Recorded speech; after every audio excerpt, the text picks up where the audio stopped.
आज के समय में चारों तरफ जो युवा हैं वो हल्ला ही हल्ला कर रहे हैं। कोई ट्रेनों को जला रहा है, कोई रास्ते बंद कर रहा है, जगह जगह हिंसक प्रदर्शन हो रहा है, बसें जलाई जा रही हैं, गाड़ियां जलाई जा रही हैं। क्यों ये हो रहा है? क्या इसकी वजह है? हम बात बात कर रहे हैं आज अग्निपथ योजना के बारे में। अग्निपथ जो योजना है उसको क्यों भारत सरकार लेके आई है, क्या इसके प्रावधान हैं, पूरे देश में इसका क्यों विरोध हो रहा है, क्या अच्छाइयाँ हैं और क्या कमियां हैं, इन सबको आज डिटेल से जानते हैं। अग्निपथ योजना क्या है? अग्निपथ योजना एक टूर ऑफ ड्यूटी है जिसमें 4 वर्ष का कार्यकाल अग्निवीरों को दिया जाएगा, जो भी युवा इसमें सेलेक्टेड होंगे। और इन 4 वर्ष में 6 माह की ट्रेनिंग होगी और एक प्रति वर्ष 1 माह की छुट्टियों का भी प्रावधान किया गया है। इसके लिए आयु सीमा 17.5 साल से 21 साल होगी। लेकिन इस वर्ष के लिए जो लोग ओवर एज हो गए थे कोविड की वजह से, जो आर्मी की भर्ती नहीं हो पाई थी, तो उनको मौका दिया गया है और इस वर्ष के लिए ये जो आयु सीमा है इसको 17.5 साल से 23 वर्ष किया गया है। इसके सिलेक्शन के लिए वर्ष में 2 बार रैलियों का आयोजन किया जाएगा। प्रति वर्ष 2 बार रैलियां ऑल इंडिया लेवल पे आयोजित की जाएंगी और पूरे देश से लोग इसमें भर्ती हो सकेंगे अग्निवीर के रूप में। अग्निवीर को वेतन के रूप में 30,000 रुपये प्रति माह वेतन दिया जाएगा और इस 30,000 में प्रति वर्ष 10% की वृद्धि की जाएगी। और इसके साथ ही साथ एक सेवा निधि का गठन किया जाएगा भारत सरकार के द्वारा। इस सेवा निधि में अग्निवीर की जो आय होगी उसका 30% और उतना ही हिस्सा भारत सरकार द्वारा जमा किया जाएगा। यानी अगर हम बात करें तो अग्निवीर को जो हाथ में जो पेमेंट आएगा वो 21,000 होगा और पहले साल, और प्रति माह 9,000 रुपये अग्निवीर सेवा निधि में जमा करेगा और इतने ही रुपए केंद्र सरकार सेवा निधि में जमा करेगी। और जब अग्निवीर का कार्यकाल 4 वर्ष का पूरा हो जाएगा तो ये एक मुश्त राशि अग्निवीर को प्रदान कर दी जाएगी और जो कुल मिला के 11.71 लाख रुपए हो जाएगी। इसके साथ ही साथ दोस्तों, जो अग्निवीर 4 वर्ष का कार्यकाल पूरा करेंगे उनमें से 25% को रिटेन किया जाएगा परमानेंट कमीशन के लिए। और जो परमानेंट कमीशन में जो प्रमोट होंगे उनके लिए जो ये सेवा निधि में जमा की गई राशि होगी, जो 30% करी थी अग्निवीर ने जमा और 30% भारत सरकार जमा कर रही थी, तो जो परमानेंट कमीशन के लिए चयनित किए जाएंगे उनको केवल उनके द्वारा जमा की गई राशि ही वापस मिलेगी, ब्याज समेत। भारत सरकार ने जो योगदान किया था वो उनको वापस नहीं मिलेगा। प्रत्येक अग्निवीर को 4 वर्ष के लिए 48 लाख का बीमा दिया जाएगा, जिसका प्रीमियम उनको नहीं भरना होगा। इसके साथ ही साथ अगर किसी की मृत्यु हो जाती है तो 1 करोड़ रुपए की जो राशि आर्थिक सहायता है, अग्निवीरों के स्थानांतरण, पोस्टिंग आदि के लिए उन पर आर्मी एक्ट 1950 लागू होगा और स्वैच्छिक रिटायरमेंट की कोई व्यवस्था नहीं होगी। स्वैच्छिक रिटायरमेंट केवल अपवाद में ही होता है। इसका तात्पर्य यह है कि अगर कोई अग्निवीर चाहता है 2 साल के कार्यकाल के बाद में वह रिटायर हो जाए, सर्विस को छोड़ दे, तो ऐसा नहीं हो सकता। यदि किसी अग्निवीर का सिलेक्शन 10वीं कक्षा से हुआ है तो उसको 12वीं की जो मार्कशीट है वो प्राप्त की जाएगी ड्यूटी के समय पे ही।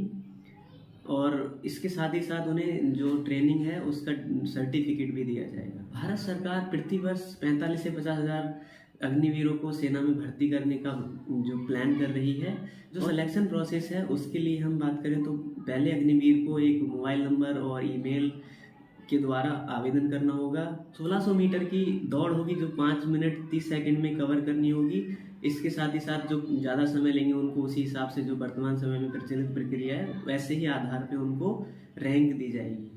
इसके बाद में जो लोग फिजिकल में पास हो जाएंगे उनको मेडिकल के लिए भेजा जाएगा और मेडिकल के बाद में फाइनली एक लिखित परीक्षा आयोजित की जाएगी जो 100 नंबर की होगी और इसमें 50 सवाल पूछे जाएंगे, 50 प्रश्न पूछे जाएंगे और 50 प्रश्नों में प्रत्येक प्रश्न 2 अंक का होगा और 100 नंबर का टोटल ये पेपर होगा।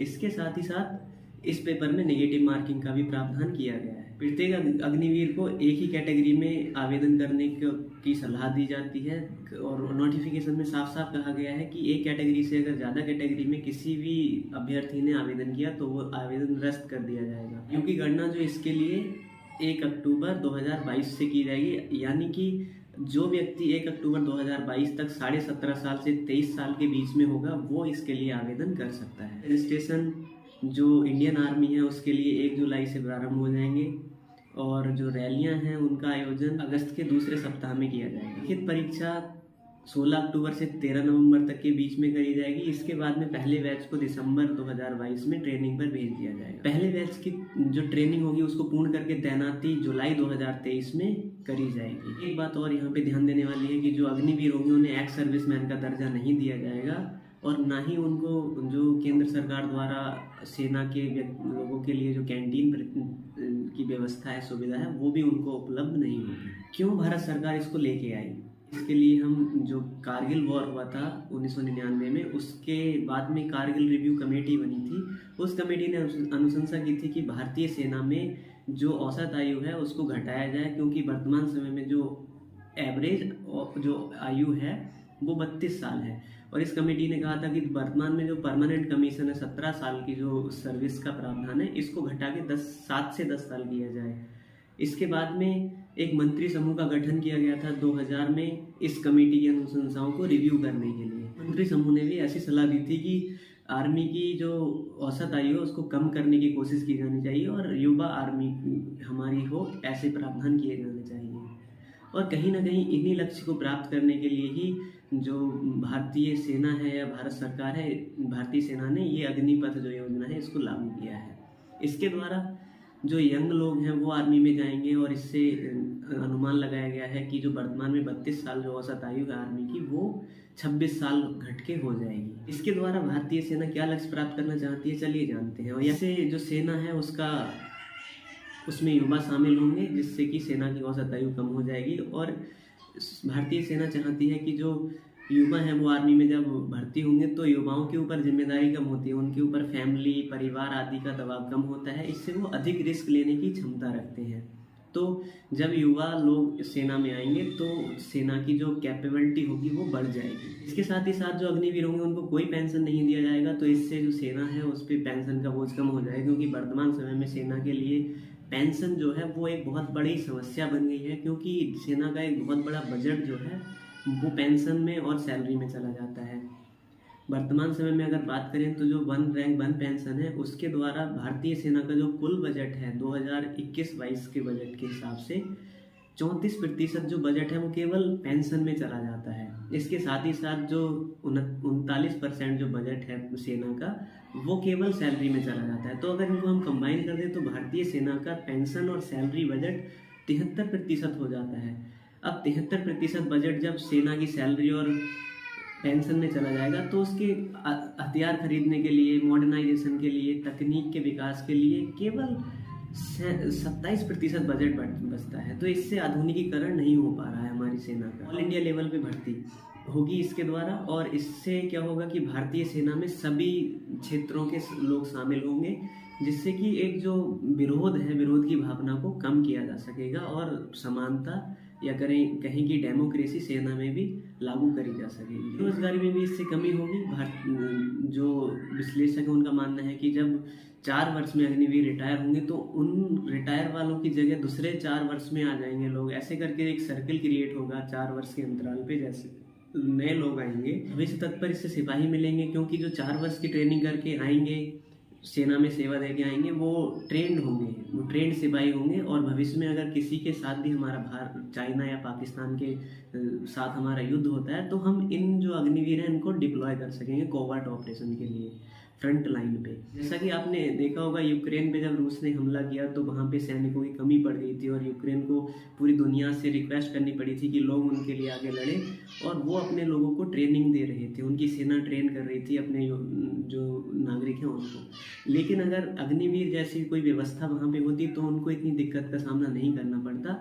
तो हमें ऐसी सिचुएशन से हम बच सकेंगे इस योजना के द्वारा। देशभक्ति की भावना की इससे वृद्धि होगी, ऐसा भी लोगों का मानना है, क्योंकि जो युवा 17.5 साल की एज से 21 साल के बीच में भारतीय सेना में जाएंगे तो ये वो उम्र होती है जहाँ पे व्यक्ति को जैसे माहौल में ढालना चाहे ढाला जा सकता है। तो सेना का आधुनिकीकरण, इसके साथ ही साथ भारतीय सेना का आधुनिकीकरण किया जा सके, क्योंकि जो पेंशन है, जब पेंशन का बोझ कम हो जाएगा तो जो बजट है वो बचेगा और उस बजट को सेना हथियार खरीदने में, आधुनिकीकरण करने में, तकनीक का इस्तेमाल करने में उस बजट का प्रयोग किया जा सकेगा। क्या कमियां हैं इसकी, क्यों पूरे देश में इसका विरोध हो रहा है, चलिए वो भी जानते हैं। भविष्य, जो युवा अग्निवीर शामिल होंगे सेना में अग्निवीर के रूप में, उनका भविष्य अंधकार में हो जाएगा, ऐसा लोगों का तर्क है। उनका कहना है कि इन लोगों को कोई सामाजिक सुरक्षा नहीं होगी, कोई पेंशन नहीं मिलेगी। जो 4 साल के बाद में जब ये युवा यहाँ से अपना अपना कार्य करके निकलेंगे तो इनका भविष्य अंधकार में हो जाएगा। जो 4 वर्ष में अग्निवीर रिटायर होंगे तो वो हथियार प्रशिक्षित युवा होंगे, और अगर ऐसे हथियार प्रशिक्षित युवा गलत रास्ते पे चले जाएं, भटक जाएं रास्ते से, तो ये बहुत ही खतरनाक हो सकता है देश के लिए और समाज के लिए, क्योंकि वो चलते फिरते बम के समान होंगे। कई कुछ राज्यों ने, जिनमें उत्तर प्रदेश, मध्य प्रदेश और असम है, उन्होंने घोषणा करी है कि वो पुलिस भर्ती में अग्निवीरों को प्राथमिकता देंगे। इसके साथ ही साथ जो सेंट्रल आर्म पुलिस फोर्सेस होती हैं, जिन्हें CAPF कहते हैं, और असम राइफल्स में भी केंद्र सरकार ने कहा है कि वो अग्निवीरों को प्राथमिकता देंगे। वे फॉरवर्ड क्या हो सकता है मित्रों? इसके लिए जो विरोध कर रहे हैं उनको योजना के बारे में समझना चाहिए, और इसकी जो कमियां हैं उनको जांच परख के फायदे और कमियों को फिर डिसीजन लेना चाहिए, और किसी के बहकावे में आके कोई विरोध प्रदर्शन नहीं करना चाहिए। सरकार को भी जो विरोध कर रहे हैं उनकी बात सुननी चाहिए और समाधान बातचीत के द्वारा निकाला जाना चाहिए। आपको वीडियो कैसा लगा हमें कमेंट करके ज़रूर बताएं, और अगर अच्छा लगा हो तो लाइक करें, शेयर करें और कमेंट और सब्सक्राइब जरूर